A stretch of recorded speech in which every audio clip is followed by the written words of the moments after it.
NBA is back. Buhay na naman ang mga mananalpak. Una sa dalawang tapatan para sa opening night ay ang defending champ OKC Thunder laban sa dati nilang hero Kevin Durant with his new team, ang Houston Rockets. Ang daming emosyon. Nagkaroon ng ring ceremony ang Thunder sa harap mismo ni KD. Introduction pa lang, may tension na.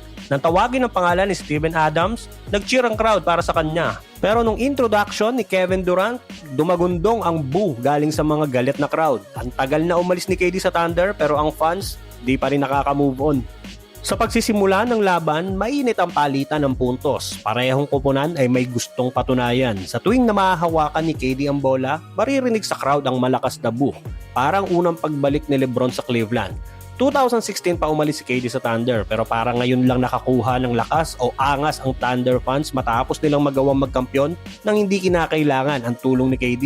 Pero si KD, nakip ang composure. Pero ang nag-stand out sa Rockets para magbigay ng edge sa gitna ng game, si Alperen Sengun, na parang gustong patunayan na siya at hindi si KD ang franchise player ng team. Pero ang ating defending champ, hindi nagpatinag. Unti-unti nilang tinapyas ang kalamangan ng Rockets hanggang mauwi sa overtime ang laban. Not one, but 2 overtimes. Pero sa uli, nauwi pa din ang Thunder ng panalo sa dikit na score na 125-124.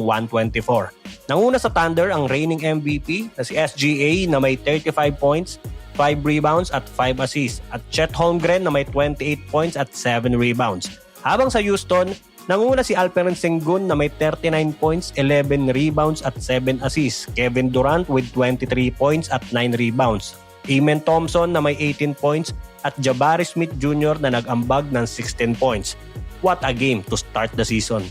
Habang sa second game kung anong init ng unang laban, eto medyo disappointed ang iba, lalo na sa X o dating Twitter. Wala si LeBron sa laban dahil sa injury.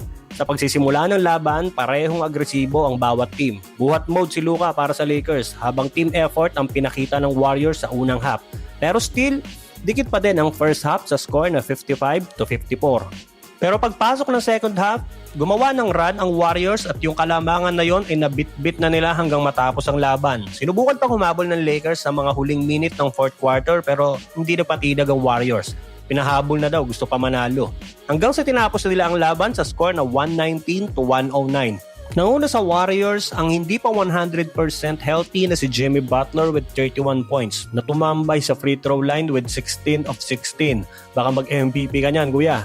Steph Curry with 23 points at Jonathan Kuminga na may 17 points. Habang sa Lakers, as usual, si Papa Luka ang bumuhat with almost triple-double, 43 points, 12 rebounds at 9 assists. At Austin Reeves na may 26 points at 9 assists.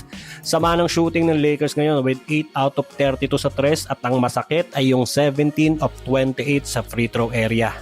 Nagawa ng mga duo ng both teams na sina Curry, Butler at Luka and Reeves ang kanilang trabaho sa gabing to. Nagkatalo lang sa supporting cast. May 33 bench points ang Warriors laban sa 18 lang ng Lakers. Masakit yon para sa LA knowing na ang bench player ng Warriors na si Buddy Hield ay may 17 points alone. So parang siya pa lang tinapatan na ang buong bench ng Lakers. Pero syempre, ito pa lang ang simula. Mahaba pa ang season. Maraming laban pa tayong aabangan. Pero kung ganito kaganda ang opening night, mukhang solid ang buong taon ng NBA.